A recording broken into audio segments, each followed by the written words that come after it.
Chapter number 8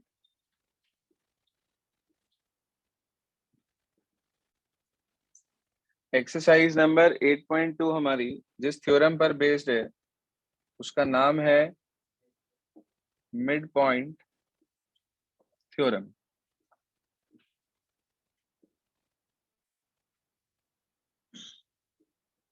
heading डाल लें statement.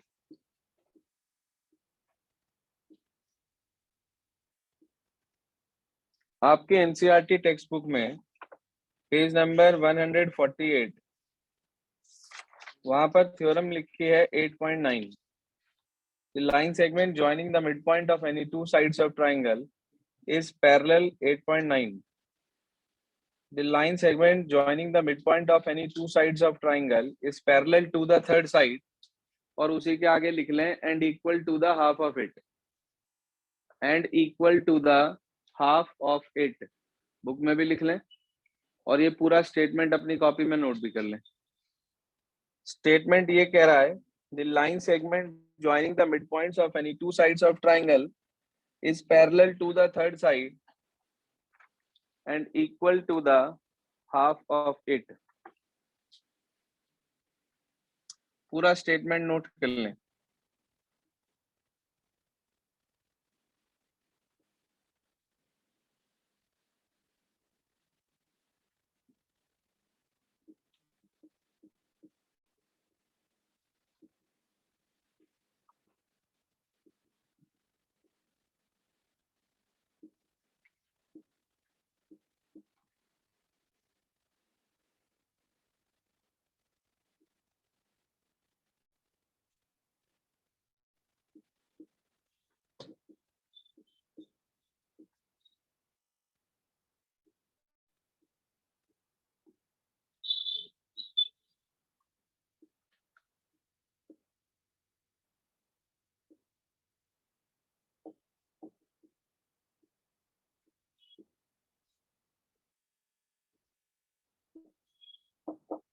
क्या मतलब है इसका, सुनिए ध्यान से। आपके पास मान लीजिए एक ट्राइंगल है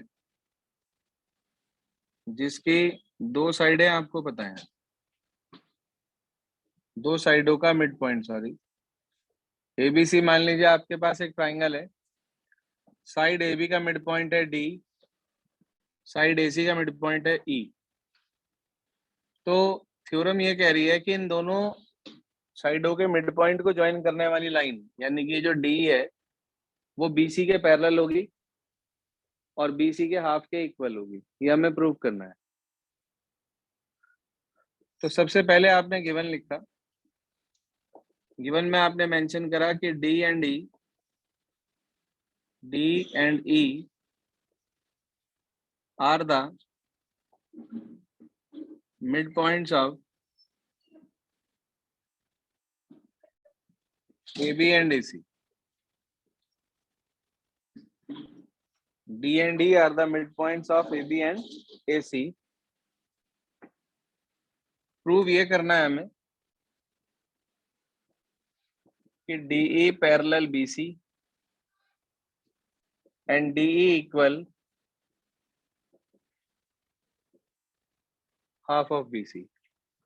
ये दो चीजें हमें प्रूव करनी है इसके अंदर, नोट कर लें अपने पास। इसमें छोटी सी कंस्ट्रक्शन है जो आपको याद रखनी है।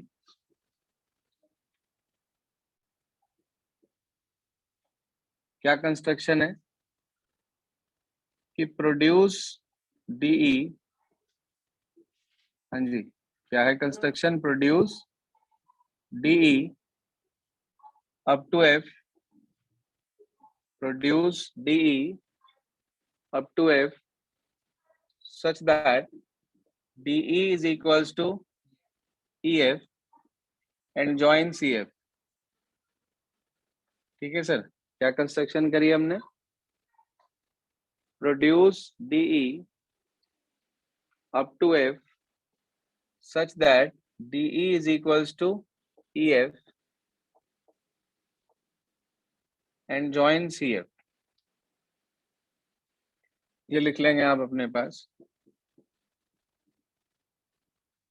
Produce DE up to F such that DE is equals to EF and join CF, और CF को ज्वाइन करना है आपको।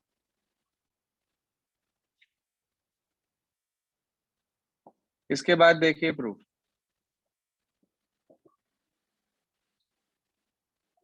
पहले एक बार एक्सप्लेन कर रहा हूं सिर्फ आपको, उसके बाद लिखिएगा करना क्या है।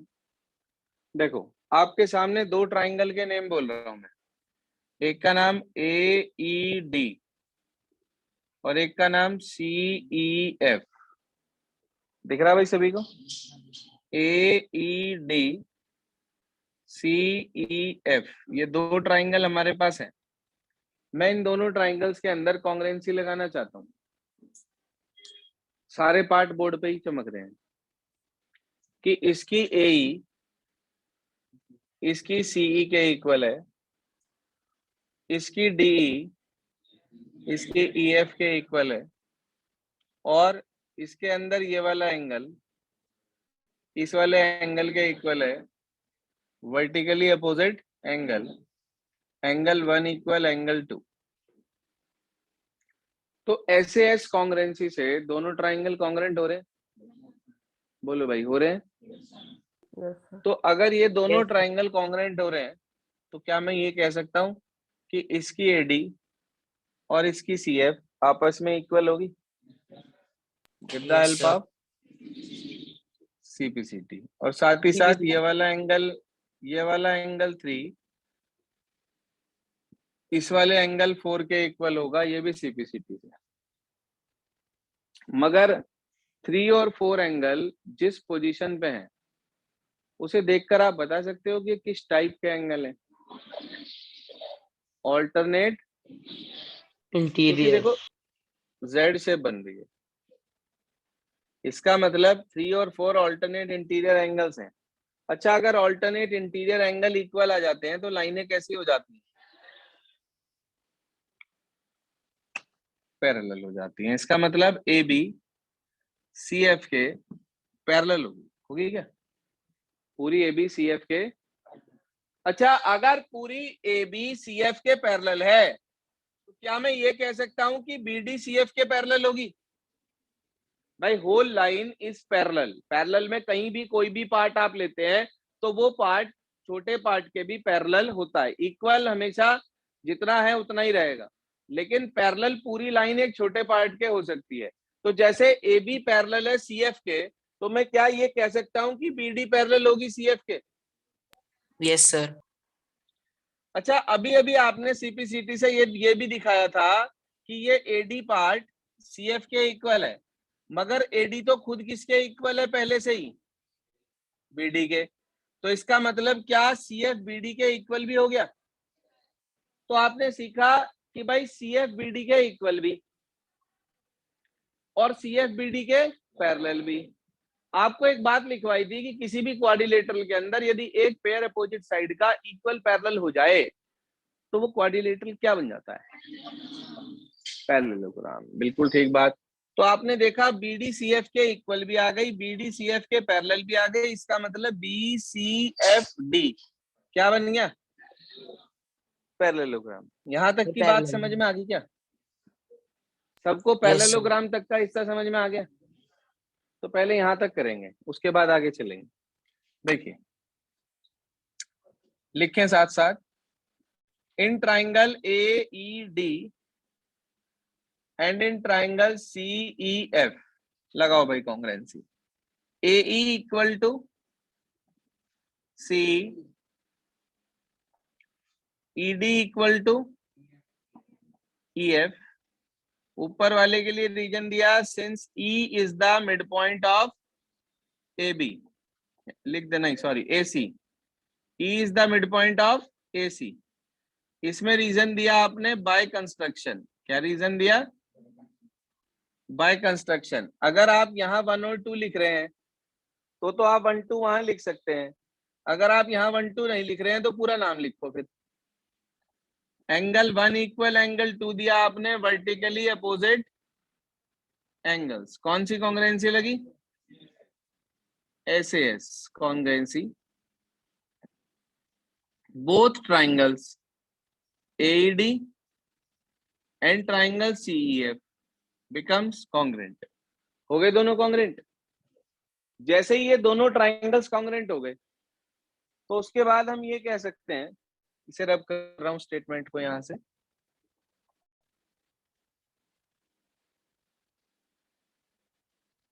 जी हाँ, जैसे ही आपके पास ये दोनों ट्राइंगल्स कॉन्ग्रुएंट हुए, एट वंस हम ये कह सकते हैं कि एंगल 3 इक्वल होगा एंगल 4 के और AD इक्वल होगी CF के। AD equals to CF, angle 3 equals to angle 4। Reason दिया दोनों का आपने बाय CPCT। पक्का? बट 3 एंड 4 कैसे एंगल्स हैं? But these are alternate interior angles. तो इसका मतलब ये हुआ कि AB पैरेलल हो गई CF के, और हम ये कह सकते हैं कि BD पैरेलल हो गई CF के। इसमें कोई परेशानी? यहां तक परफेक्ट हो गया काम? अच्छा, आप Yes, देखो sir. ध्यान से, AD CF के इक्वल है, तो हमने लिखा also AD equal to BD। भाई also AD equal to BD, क्योंकि D मिड पॉइंट है AB का।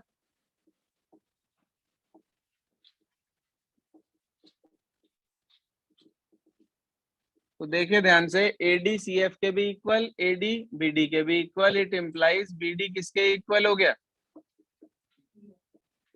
CF के। जरा देखना, फर्स्ट इक्वेशन में BD CF के पैरेलल, सेकंड इक्वेशन में BD CF के इक्वल। तो क्या मैं ये कह सकता हूं from first and second one pair of opposite side equal and parallel? ये हटा रहा हूं गिवन नीचे से, आप लिखेंगे from first and second BD parallel CF and BD equal to CF। तो आप कहेंगे since in quadrilateral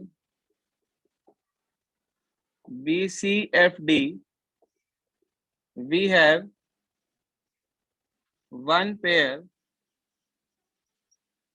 of opposite sides। जी हाँ, one pair of opposite sides equal and parallel। तो इसका मतलब it implies quadrilateral BCFD is a parallelogram। यहाँ तक clear सभी को? जितना समझाया था आपको उतना बोर्ड पर आ चुका है। अच्छा एक बात बताओ, अगर BCFD पैरेललोग्राम बन गया तो क्या मैं ये कह सकता हूं कि ये DF और BC आपस में पैरेलल होगी?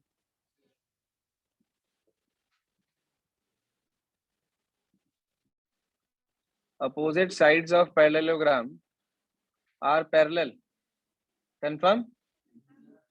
अच्छा, अगर पूरी DF BC के पैरेलल है तो क्या ये कहा जा सकता है इट इम्प्लाइज DE पैरेलल होगी BC के? सर अभी आपको बताया था पैरेलल में आप छोटा टुकड़ा भी ले सकते हैं, इक्वल में ऐसा नहीं होता है। भाई पूरी DF BC के पैरेलल है तो ये छोटा सा पार्ट भी तो इसके पैरेलल ही रहेगा, या ये कहीं मिल जाएगा जाके? Also DF equal to BC, also DF equals to BC। वजह opposite sides of parallelogram are equal. अच्छा DF के दो टुकड़े हैं, बोला क्या क्या? DE और EF। अच्छा EF किसके इक्वल है? हैं? EF किसके इक्वल है? D के। तो EF की जगह भी D लिख दिया, बताओ कितनी बार D हो गए? 2 times of DE equal to BC आ गया। इसका मतलब DE किसके इक्वल आ गया? Half of BC। तो इसका मतलब किसी भी ट्राइंगल के अंदर दो साइडों के मिड पॉइंट को ज्वाइन करने वाली लाइन तीसरी साइड के पैरेलल होती है और उसके हाफ के इक्वल होती है। ठीक है, क्लियर हो गई ये बात सभी को? नोट करें इसे अपने पास।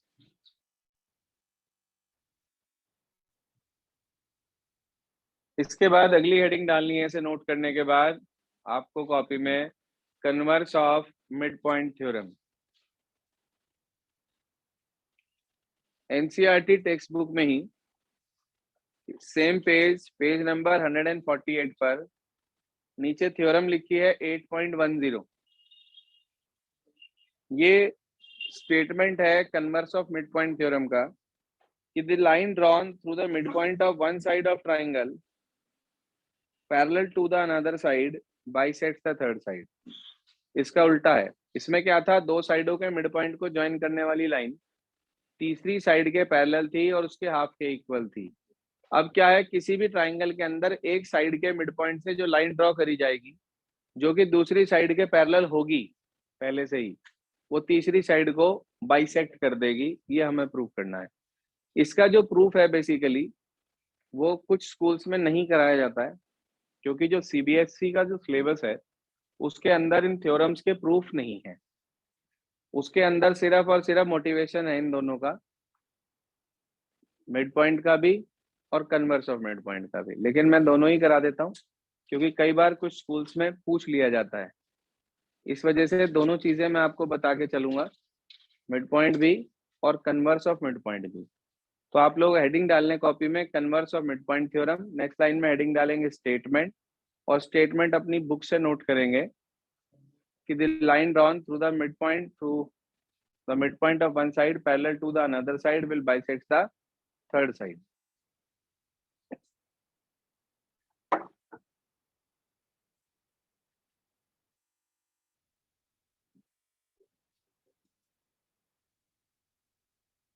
देखो जो इसका प्रूफ है हमारे पास वो कॉन्ट्राडिक्शन मेथड से होता है। कॉन्ट्राडिक्शन मेथड में क्या होता है, उसने कहा दिन है, हम कहेंगे नहीं नहीं रात है रात, और अपनी बात को गलत दिखा देंगे। क्या मतलब, उसने कहा दिन है, हमने कहा नहीं नहीं रात है, हमने उसके कॉन्ट्राडिक्ट बोला। उसने बोला दिन, हमने कहा रात, और हमने सूरज निकलता हुआ दिखा दिया। तो इसका मतलब कौन ठीक हुआ, किताब वाला ठीक हुआ, हम क्या हुए गलत। कॉन्ट्राडिक्शन मेथड एक ऐसा मेथड है जिसमें हम जो बात प्रूव करनी होती है उसका उल्टा लेके चलते हैं और अपने आप को ही गलत दिखा देते हैं, जिससे क्या होता है सामने वाले की बात ठीक हो जाती है। अब जैसे उसने कहा था दिन है, हमने कहा रात है, तो हमने अपने आप को गलत कैसे दिखाया, सूरज निकलता हुआ दिखा दिया। जैसे हमने सूरज निकलता हुआ दिखा दिया इसका मतलब दिन हो गया, तो हमारी बात क्या हो गई गलत, उनकी बात क्या हो गई सही। This method is known as contradiction method. Hindi में इसको बोलते हैं विरोधात्मक विधि। विरोध करना, विधि मतलब विधि अरोरा वाली बात नहीं कर रहा हूँ मैं, न विधि पुंडीर की बात कर रहा हूँ, न विधि वानी है दूसरी। तो खैर हमारे पास दो दो विधि हैं, मतलब वो वाली विधि नहीं है ये है काम करने का प्रोसेस। ठीक है, ये वो वाली विधि है। चलिए तो बात कर रहे हैं कॉन्ट्राडिक्शन मेथड की, देखिए कैसे करते हैं क्या करते हैं। Converse of mid point theorem, ये ऐसी थ्योरम है दोनों, मिड पॉइंट और कन्वर्स ऑफ मिड पॉइंट, जिसका यूज हम नेक्स्ट ईयर भी पढ़ेंगे क्लास 10th में। क्लास 10th में हमारे पास जो है इन थ्योरम्स का यूज किया जाता है काफी ज्यादा। तो है क्या इसके अंदर, फिगर बना लें आप अपने पास, एक ट्राइंगल बना लीजिए, स्टेटमेंट नोट करने के बाद बनाइएगा please.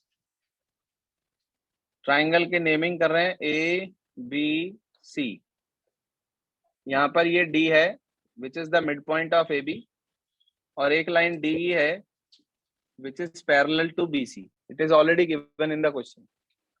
We have to just show that this DE bisects AC. ये जो DE है ये AC को क्या करेगी, बाइसेक्ट करेगी। अब मुद्दा ये है कि कैसे बाइसेक्ट करेगी, यानी कि हमें E को मिड पॉइंट दिखाना है, मतलब हमें किसी तरह से AE को EC के इक्वल लाना है।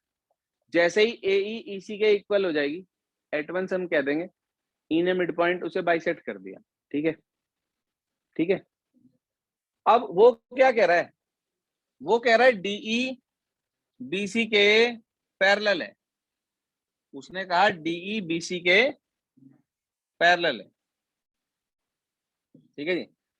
हम कहेंगे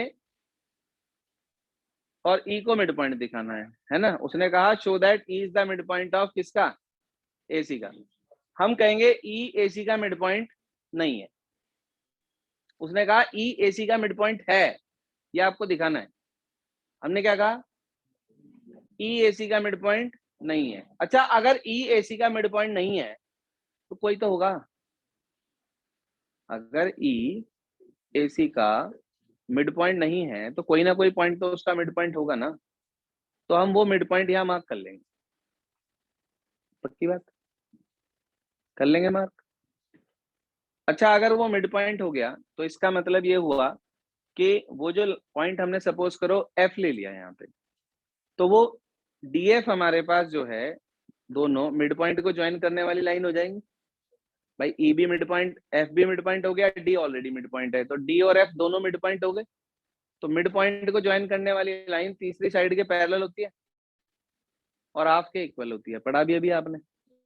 तो इसका मतलब जो मैं यहाँ लाइन बनाऊंगा डीएफ, वो बीसी के पैरेलल होगी, लेकिन डीएफ तो ऑलरेडी किसके पैरेलल है, तो एक ही लाइन के दो लाइन पैरेलल हो जाएंगी अलग अलग।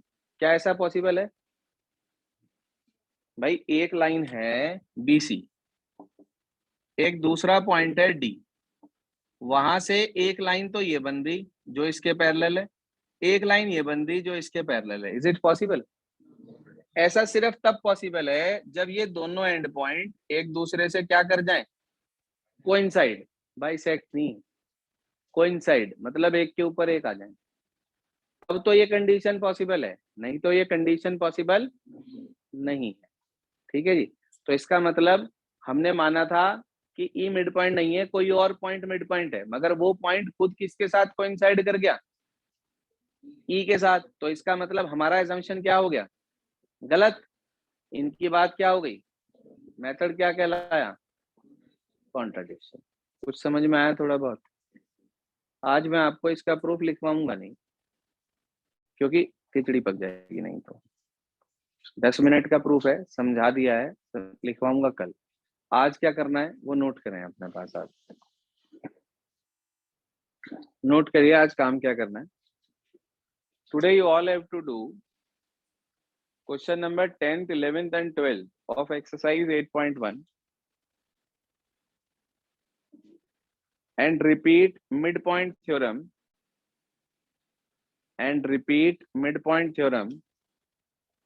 with statement given to prove construction and proof। मतलब कंप्लीट थ्योरम आप सबको रिपीट करनी है। ये एक ऐसी थ्योरम है जो कई स्कूलों में पूछी जाती है, लेकिन एसडी पब्लिक में पूछे जाने की उम्मीद बहुत कम है मुझे, क्योंकि पीछे इस पर बात हुई थी तो चर्चा ये हुई थी कि ये सीबीएसई के सिलेबस में नहीं है मेंशन, इसलिए हमारे स्कूल में दोनों ही थ्योरम नहीं पूछी जाएंगी, उनका प्रूफ, ना तो मिड पॉइंट का ना कन्वर्स ऑफ मिड पॉइंट का, लेकिन बाकी सब स्कूलों में पूछी जा सकती है और होली एंजल्स स्कूल में हर साल पूछी जाती है, इतनी इंपॉर्टेंट है। होली एंजल्स की बात कर रहा हूँ, एमजी में भी पूछी जा चुकी है कई बार, ठीक है जी।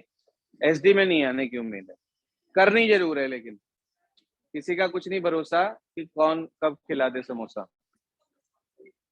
बस जी आज के लिए इतना ही।